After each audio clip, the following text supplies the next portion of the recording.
4 मार्च को मुस्कान अपने बॉयफ्रेंड साहिल के साथ फिर इसी कमरे में लौटती है।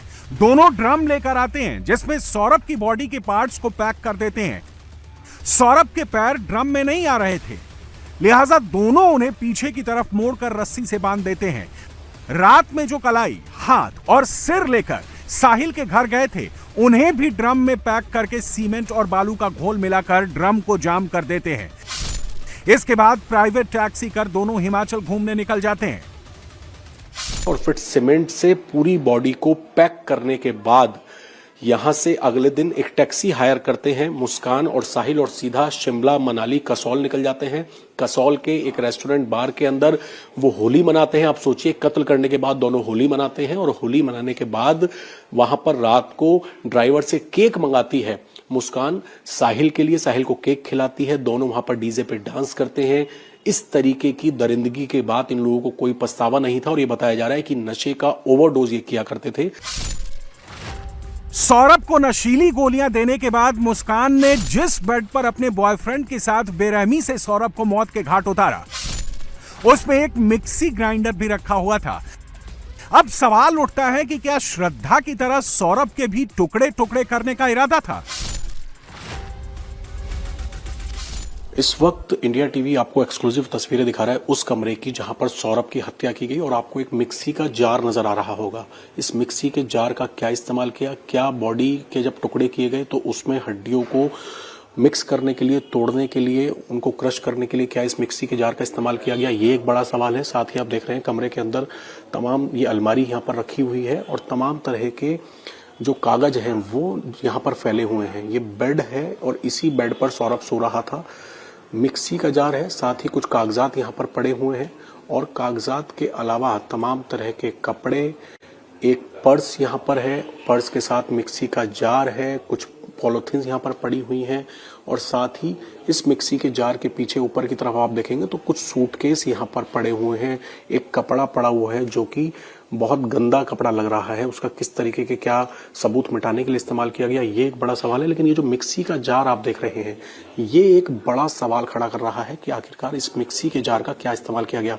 क्योंकि जब बॉडी के पार्ट्स किए गए, बॉडी के पार्ट्स सामने बाथरूम के अंदर बॉडी के पार्ट्स किए गए, जो सामने आप अलमारी के बगल में बाथरूम देख रहे हैं, और फिर जब बॉडी के पीसेस किए गए तो क्या उसमें मिक्सी का भी इस्तेमाल किया, मिक्सी के जार का इस्तेमाल किया ताकि जो हड्डियां हैं उनको पूरी तरीके से क्रश किया जा सके उस सीमेंट के जार में डालने से पहले। ये एक बड़ा सवाल है जिसकी जांच लगातार पुलिस कर रही है। और इस वक्त ये तस्वीरें इंडिया टीवी पर आप एक्सक्लूसिव देख रहे हैं उस कमरे की, सौरभ का, जहां पर कत्ल किया गया। और यहां पर तमाम सबूत अभी मौजूद हैं जिसमें मिक्सी का जार है, कपड़े हैं, पर्स है, गंदा कपड़ा है जिससे लगता है कि सबूत मिटाने की कोशिश की गई हो। वो बेड हम आपको दिखा रहे हैं जिस पर सौरभ का कत्ल किया गया। नशा एक बड़ा पहलू हो सकता है क्योंकि ये लोग सूखा नशा किया करते थे और क्या नशे और तंत्र मंत्र की आड़ में इन्होंने इस कत्ल की वारदात को अंजाम दिया। इन्हीं पहेलियों को सुलझाने की इस वक्त पुलिस कोशिश कर रही है। पुलिस के सामने मुस्कान अब भी मिस्ट्री बनी हुई है। आखिर जो पति हर महीने लंदन से कमाकर उसे 50,000 रुपए भेजता था, जिन पैसों पर वो ऐश करती थी और अपने दोस्त साहिल को भी मदद करती थी, उसी का कत्ल क्यों कर दिया? क्या सिर्फ इसलिए कि सौरभ को साहिल का घर आना जाना बिल्कुल पसंद नहीं था और मुस्कान इस रिश्ते में बहुत आगे बढ़ चुकी थी? मकान मालिक ने देखा था जिसकी जानकारी उन्होंने सौरभ को दी थी और सौरभ ने साल 2021 में तलाक की अर्जी भी दी थी। लेकिन फिर परिवार के चलते और अपनी पत्नी और बच्ची के चलते उसने तलाक की अर्जी जो है वो वापस ले ली। लेकिन वो इस बात से बेखबर था कि नवंबर महीने से उसके कत्ल की पूरी एक साजिश जो है वो तैयार की जा रही है और मौका पाते ही नवंबर से ये जो पूरी साजिश थी वो तैयार की गई। साथ ही मुस्कान अपने दोस्तों से बोलती थी कि उसको एक पूजा करानी है, पूजा की सामग्री को जमीन में वो कहाँ गाड़ सकती है। और उसके बाद जब उसे पता लगा कि फरवरी महीने में उसका पति यहाँ पर आ रहा है, मुस्कान का बर्थडे था, ये लोग बर्थडे भी मनाते हैं, डांस की वीडियो भी निकलकर सामने आई है, अपने पति और बेटी के साथ नाचते हुए वीडियो सामने आई है। और मौका पाते ही इन्होंने 3 तारीख की देर रात इस कत्ल की वारदात को अंजाम दिया और बॉडी को डिकम्पोज कर दिया। पुलिस को कातिल मिल चुके हैं, क्राइम स्पॉट मिल चुका है, मर्डर में इस्तेमाल चाकू मिल चुके हैं जिन्हें उसी ड्रम में ही पैक कर दिया गया था जिसमें सौरभ की बॉडी थी। अब पुलिस के सामने सबसे बड़ा सवाल, आखिर हत्या का मोटिव क्या था और क्या एक औरत इतनी बेरहमी से अपने पति का कत्ल कर सकती है? सौरभ 22 फरवरी को ही लंदन से लौटा था। 25 को मुस्कान का बर्थडे था। सौरभ को अपना पासपोर्ट भी रिन्यू कराना था। कहा यह भी जा रहा है कि सौरभ अब मेरठ में ही रहकर अपना काम करना चाहता था। यह बात उसने मुस्कान को आने से पहले ही बता दी थी। तभी से मुस्कान सौरभ को ठिकाने लगाने की प्लानिंग में जुट गई थी। वो साहिल को खोना नहीं चाहती थी। सौरभ अगर मेरठ में रुक जाता तो साहिल से उसकी दोस्ती खत्म हो जाती। लिहाजा मुस्कान ने प्लान बनाया कि बर्थडे के दिन 25 फरवरी को ही सौरभ को खत्म करना है। सौरभ ने उस दिन शराब नहीं पी। मुस्कान का प्लान फेल हो गया। 3 मार्च को उसे मौका मिल गया सौरभ के खाने में नशीली गोलियां मिलाने का। साहिल पहले से ही उसका साथ देने के लिए तैयार था। फिर दोनों ने मिलकर 2025 की सबसे बड़ी मिस्ट्री को अंजाम दिया। इसके बाद मेरठ से कैब बुक कर दोनों शिमला, मनाली और कसौल घूमने चले गए। पुलिस को अब तक की जांच में यह बात भी पता चली है कि हिमाचल में ट्रिप के दौरान मुस्कान मस्ती के बाद डेली पब में जाकर पैक भी लड़ाती थी। साहिल इसमें उसका पूरा साथ देता था। मुस्कान ने वहां साहिल का बर्थडे भी धूमधाम से मनाया था, जिसकी तस्वीरें सामने आ चुकी हैं। वो साहिल को केक खिलाते दिख रही है। पुलिस हिमाचल में मुस्कान और साहिल की हर हरकत का पता लगा रही है। होटल ऑपरेटर ने भी इस बात की तस्दीक कर दी है कि दोनों वहां 5 दिन रुके थे और ज्यादातर समय रूम पर ही रहते थे। खाना भी रूम में ही मंगाकर खाते थे। उन्होंने प्रेजेंट किया था कि वाइफ है मेरी है, तो यूजुअली वो कमरे में रहते थे ज़्यादा अपना टाइम ना, मतलब बाहर भी कम ही जाते थे, तो मतलब ज़्यादा वो कमरे में रहते थे। व्यवहार ऐसा था कि मतलब यहाँ तो मिलते जुलते नहीं थे किसी से ना, मतलब 5-6 दिन तक यहाँ पे रहे तो किसी से मिलते जुलते नहीं थे यहाँ पे ना। वो तो कभी मतलब दिन में एक आधा बार निकलते थे बाहर, बाकी उनका जो भी मतलब खाना वगैरह रूम में ही जाता था। जांच में यह भी साफ हो चुका है कि मुस्कान हिमाचल की ट्रिप के दौरान भी अपने माता पिता के टच में थी। जब भी उसकी मां या पिता का फोन आता तो वो कैब से बाहर निकलकर ही बात करती थी। आखिर कुछ तो था जो मुस्कान नहीं चाहती थी कि वो बात कैब ड्राइवर सुने, जो मेरठ का ही रहने वाला है।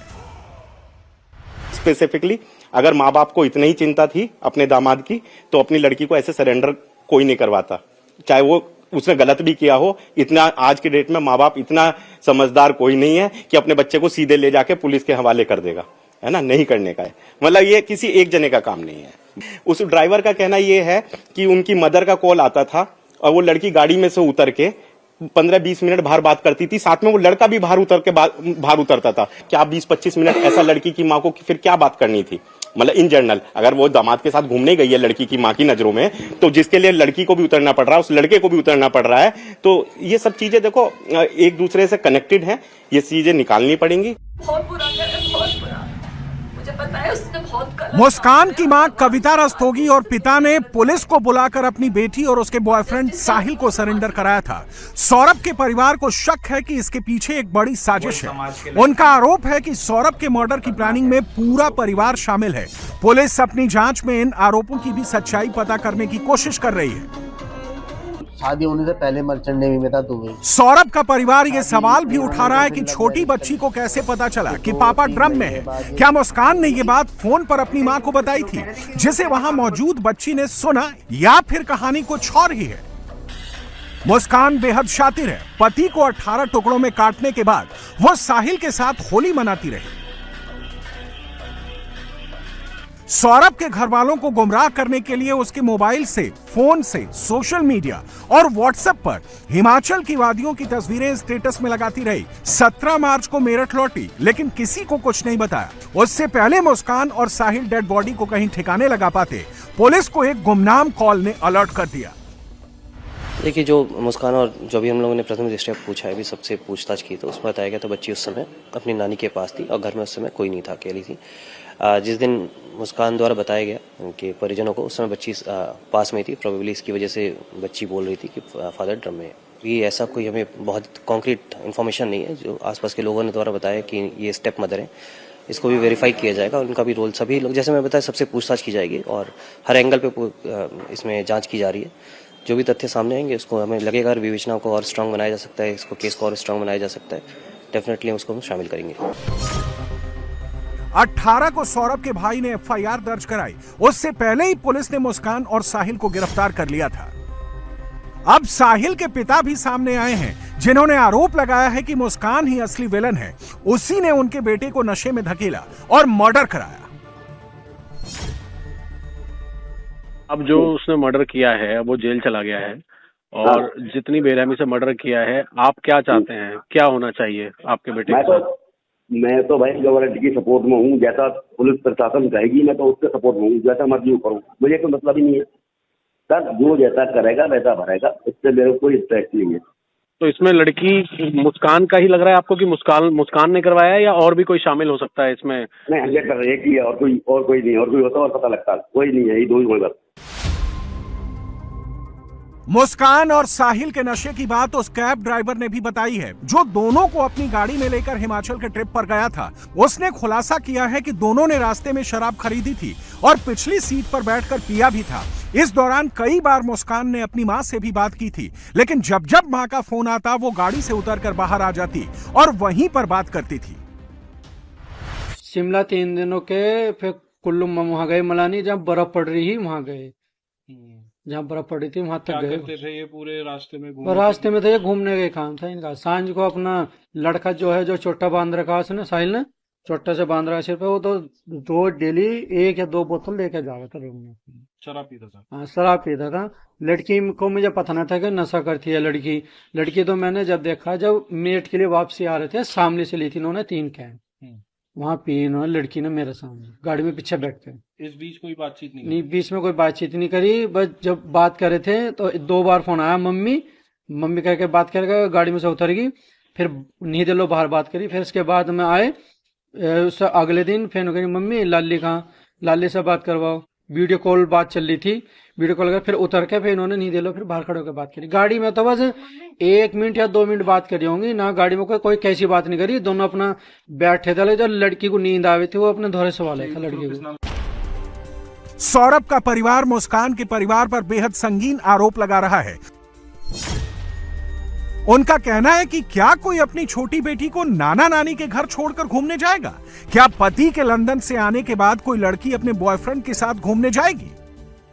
तो सब चीज का पता, वो शिमला तलक से वहां से बात कर दी, जाने तक की बात करी, लड़की को छोड़ के जा रही है कोई। अब जब उसका बाप 2 साल में आया तो वो तो अपने बच्चे को लेके जाएगा साथ में, अकेला तो घूमने थोड़ी जाएगा। कम से कम उसकी माँ का सवाल तो करती, भाई जब उसका बाप साथ में जा रहा तो मेरे पास छोड़ के क्यों जा रही है? अब उसकी छुट्टी पड़ी हुई है स्कूलों की, तो उसको लेके जाती साथ में। भैया वो तो जब से घर में आई थी, जब से हमारे तो सभी परेशान थे उससे, तो सभी परेशान थे उससे। मोहल्ले वाले क्या, सब क्या, सभी पूछते, सभी परेशान थे उससे। हमारा क्या, हम तो थे अंदर। वो तो गली मोहल्ले में भी खड़ी हो के इतनी गंदी गंदी गाली देती थी कि पूछो मत। बेटा हम क्या करते, क्या नहीं करते। हमने कहा जरा शांति रहे, घर में बनी रहे। हमने ऊपर कमरा भी दे दिया रहने के लिए, सब कुछ कर दिया, और क्या करते उसके साथ? खाना हम बनाते, कपड़े हम धोते, सब काम हम करते उसका।